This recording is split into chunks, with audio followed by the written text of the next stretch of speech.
C'était en novembre 1942.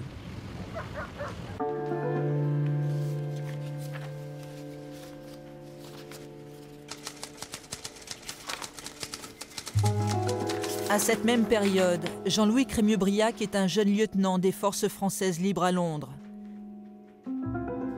Il est proche du général de Gaulle et des centres de décision.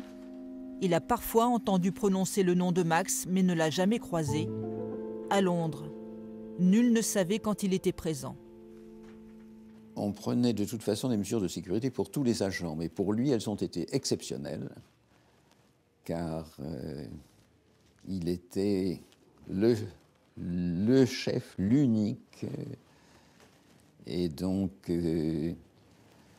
on ne voulait à aucun prix le mettre en péril, d'autant qu'en raison des fonctions hautes qu'il avait occupées avant la guerre, il connaissait un certain nombre de personnalités françaises de Londres dont on voulait éviter les bavardages.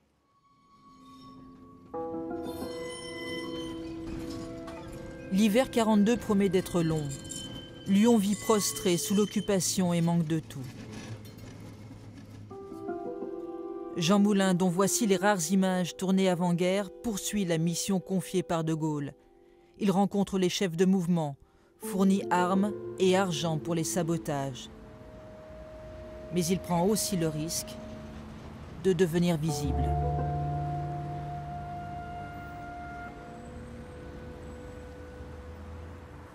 Klaus Barbie et la Gestapo s'installent à l'hôtel Terminus.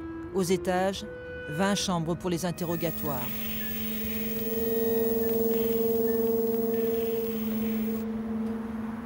Barbie y pratique une torture sophistiquée.